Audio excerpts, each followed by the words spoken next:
Let the beauty of Jesus be seen in me. Ready? Sing. Let the beauty of Jesus be seen in me. All His wonderful passion and purity. May His Spirit divine all my being refine. Let the beauty of Jesus be seen in me. When your burden is heavy and hard to bear, when your neighbors refuse all your load to share, when your feelings so blue, don't know just what to do, let the beauty of Jesus be seen in you. When somebody has been so unkind to you, some words spoken that pierces you through and through, think how He must be kind, spot on and revive.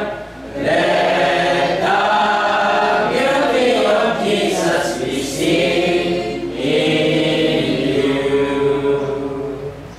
From the dawn of the morning to close of day,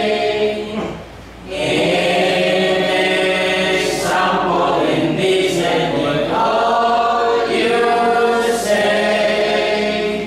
Lay your gifts at His feet, ever strike at His feet. Let the beauty of Jesus be seen in you. Hinihingan ko po ng bawat isa sa ating mga kapatid ay tumikit, yungkod at tayo ay manalangin. Dakilang Diyos na mapagpala at mapagpatawad, ang iyong mga anak sa daong ito ay nagkaisa at umaharap sa iyo na may kapakumbabaan na sino man sa amin ang nasumpungan mong makagawa ng mga bagay na hindi tama ay humihingi kami ng kapatawaran sa umagang ito. Dinadalangin namin, Panginoon, na kung paano kami ay nakarating dito ng maayos, ay ingatan mo rin kami sa pag-uwi namin sa kanya-kanya naming tahanan. Dala-dala ang mga salitang aming narinig buhat sa iyong mga salita, na ang bawat isa sa amin, Panginoon, ay pagkalooban mo ng awa. Sa umagang ito, Panginoon, ay dumadalangin kami na ingatan mo ang iba naming mga kapatid na hindi namin nakikita sa iglesia. Magliwanag nawa ang iyong mga salita sa kanilang mga puso't isipan at maalala nila na mayroong isang dakilang tungkulin na hindi pwedeng pigilan. Dinadalangin din namin sa iyo, Panginoon, ang iba naming mga kapatid na nasa ibang bansa. Sila na nagnanais na makalipon at tumulong sa iyong banal na iglesia, ay tulungan mo, Panginoon, bigyan mo sila ng kalakasan ng pangangatawan at maayos na mga pananalapi. Ganon din, Panginoon, dinadalangin namin ang bawat isa sa amin na pagyamanin mo kami sa mga bagay na aming kinakailangan upang maitulong din namin sa iba. Ang aming mga pinagkakakitaan, anuman ito, Panginoon, ay paramihin mo, Panginoon, upang kami ay maging instrumento ng kagandahang loob na nagbibigay sa ibang mga tao. Dinadalangin namin, Panginoon, na ang kapayapaan sa dakong ito, ganon din, Panginoon, sa buong Pilipinas. Nawa, Panginoon, ay hindi magkaroon ng masamang epekto ang mga hidwaan. Huwag mong hayaan, Panginoon, na madamay ang iyong mga lingkod at kami ay ma-involve sa anumang mga bagay na ayaw namin, Panginoon. Kundi ang gusto po namin ay makapaglingkod sa iyo ng buong lakas upang maihain namin ang aming mga sarili na isang buhay, banal at kaaya-aya sa iyo. Tulungan mo, Panginoon, ang mga ama ng tahanan, bigyan mo sila ng kalakasan upang mag-provide sa kanilang pamilya. Ang mga ina ng tahanan nagbibigay ng magandang salita at kaliwanagan ng isipan, ay tulungan mo, Panginoon. Huwag mo pang hinahin ang kanilang mga kalooban, kundi sila, Panginoon, ay bigyan mo ng matatag na pag-iisip at puso upang magampanan nila ng buong tapat ang kanilang mga gawain. Ang mga matatanda sa iglesia ng aming mga kapatid na laging nagkakasakit, ay gabayan mo, Panginoon.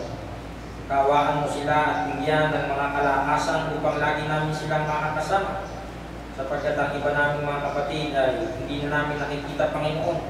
Ano man ang kadahilanan ito ay bigyan mo ng solusyon, Panginoon, upang kami magkasama-sama. Ang mga kabataan na siyang papalit pagdating ng panahon ay bigyan mo rin, Panginoon, ng mga timtimang kaisipan at kabutihan na ang mga gawain ito ay huwag nilang makalimutan, kundi bagkus bawat isa sa amin na tumatayo dito ay maging isang halimbawa sa kanila na sila man pagdating ng panahon ay magamit sa pagpapalaganap ng iyong ebanghelyo. Dumadalangin kami, Panginoon, sa lahat ng mga bata na nagsisilaki sa iyong banal na iglesia. Ang mga sanggol na ito ay magkaroon ng magandang kapalaran. Bigyan mo sila ng malalakas na pangangatawan upang sila ay dumating ang panahon ay magamit din sa pagpapalaganap ng iyong ebanghelyo. Kaawaan mo kami, Panginoon, ganoon din ang bansang Pilipinas na ito na aming kinabibilangan, na ang bawat isa sa aming, Panginoon, ay magkaroon ng mabuting pakikitungo sa aming mga kapwa upang kami ay mamuhay ng payapa at walang anumang galit sa aming mga puso. Nagpapasalamat kami sa pamamagitan mo, Panginoon, na nakilala ka namin, na ang bawat isa sa amin ay patuloy mong iniingatan anuman ang kalagayan, maging sa mahihirap na bahagi ng buhay ay nakakasurprise kami, Panginoon. Hanggang dito, Panginoon, ang aming samo at dalangin, tinataas namin ang lahat ng ito at ipinagpapasalamat sa hukbo ng langit na nakakarinig ng aming mga salita. Sa pangalan ng Ama, ng Anak, ng Espiritu Santo, ito po ay aming idinadalangin. Amen. Salamat po, ingat po kayo.